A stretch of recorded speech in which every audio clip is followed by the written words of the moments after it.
morning, everyone.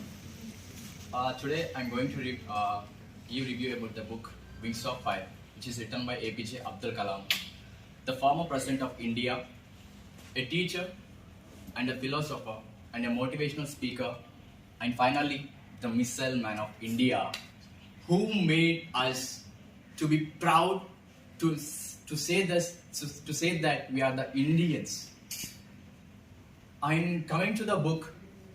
Before coming to the book, let me start with the lines which I have mentioned in the book. They are, this is my story. This is the story of the son of Jainula Abdul and Ashayamma.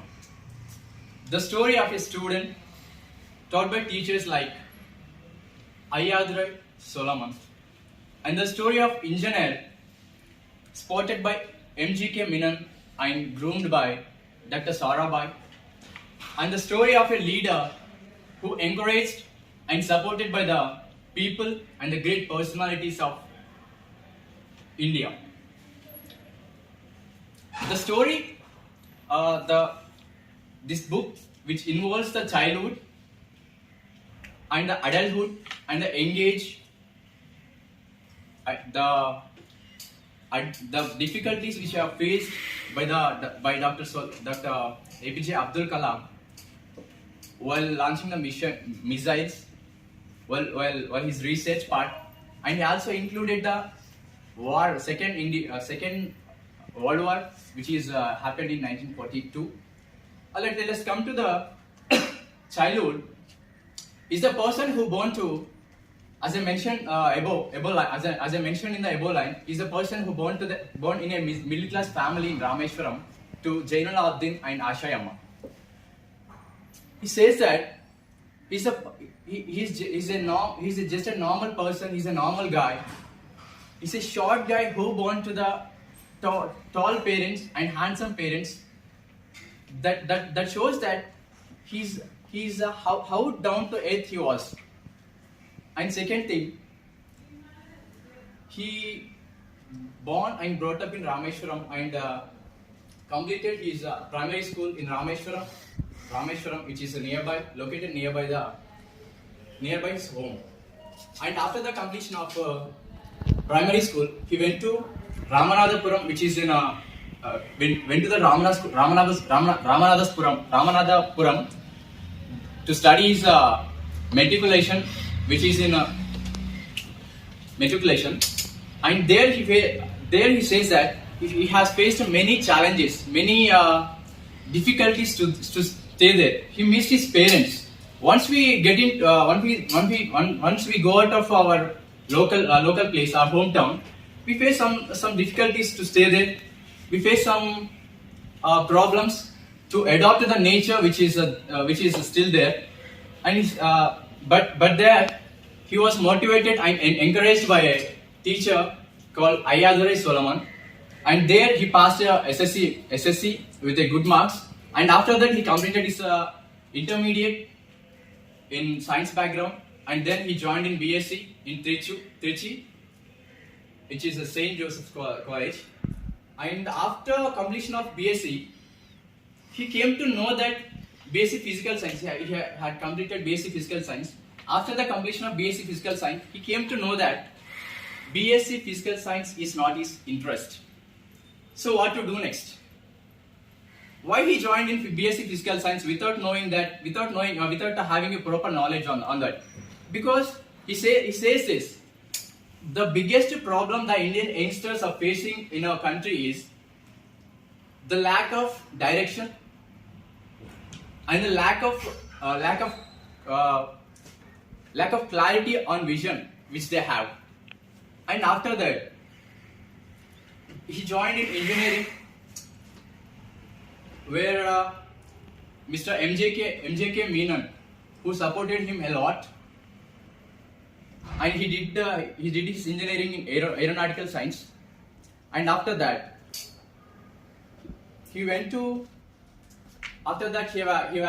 applied for particular jobs like like ISRO and other airport jobs.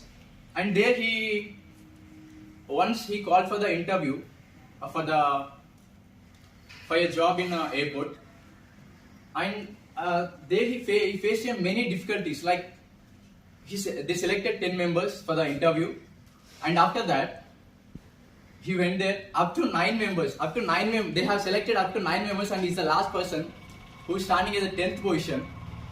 And there, the chance came to him. The chance knocked his door, but don't know why he was not selected by the committee, and he got disappointed a lot. And when we see it's a life. Like when we want to move, when we want to step forward, the difficulties will definitely definitely pull us back. At that time, don't lose your don't lose your confidence. Just do what you want to do. Focus on your goals. Like this, he is to say in the book. And after that, he was called for the interview in ISRO, and he got selected as an aeronautical engineer. And there he met Mr. Dr. Sarabhai, one who is a love professor of APJ Abdul Kalam ji. And there they planned for the missile launch of SLV-3.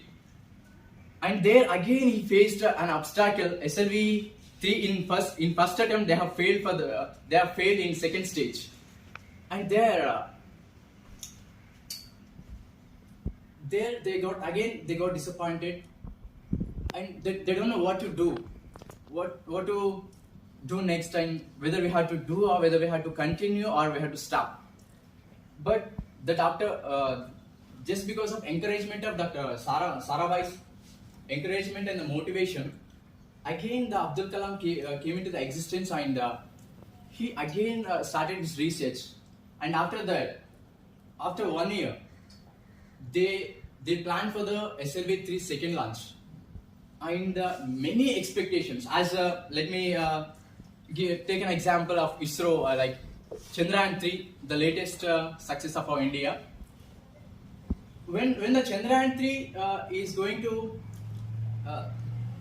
launch, we'll definitely have many expectations, whether we are going to launch correctly or not, whether we are going to fail as a Chandrayaan-2 or not. And we have many expectations. Some of the controversies are there, and some of them are encouraged. Some of them are encouraging the scientists. And there, after completion of fourth stage, all of them were suddenly surprised and shocked, and the happy cries are coming out from their eyes. Like and many of us have watched this movie like 83, which is Ranveer Singh, right? Ranveer Singh 83 movie, cricket. Yeah. When we that's our first World Cup. While watching that movie, we'll get like goosebumps, no? Yes. That is the thing they have experienced while they when they are succeeded in SLV-3 launch. And after that success, he had awarded Padma Bhushan by Srimati Indira Gandhi, and he also mentioned the dedication and the discipline which Srimati Indira Gandhi had towards the nation, love towards the country. And he says that she's not a politician, she's a leader.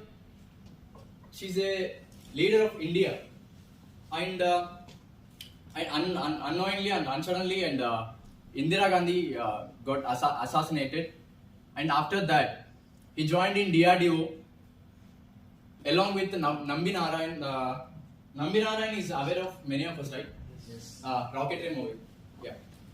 Nambi Narayan is a research scientist in DRDO. He used to research in missiles for the army.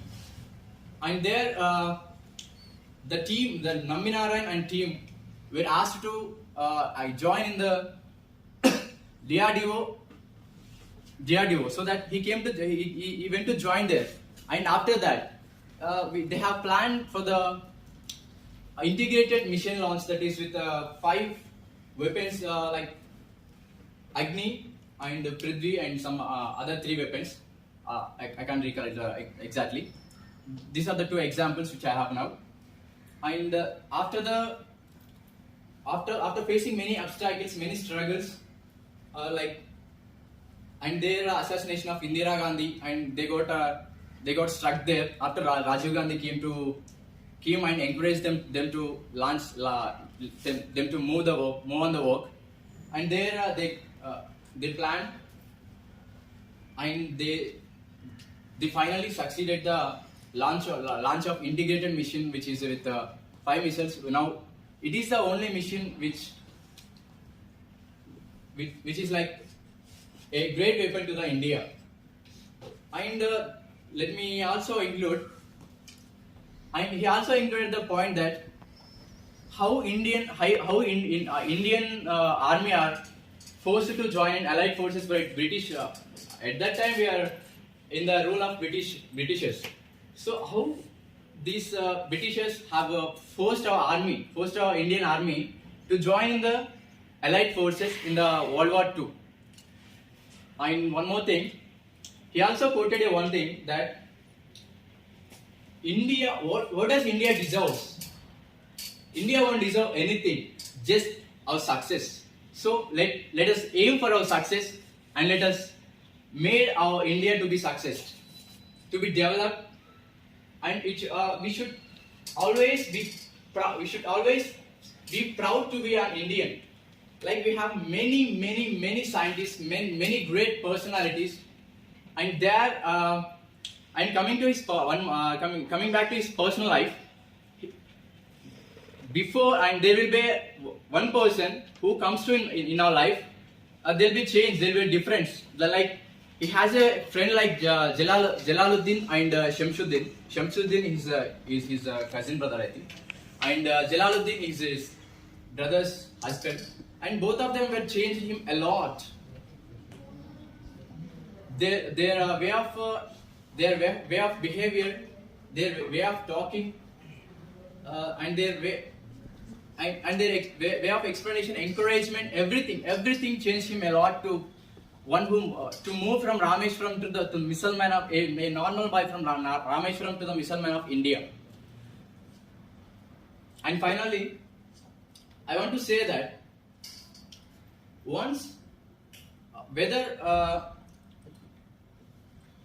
like when the door is closed, the window will be open for us. So use that opportunity and move forward to achieve your goals. Thank you.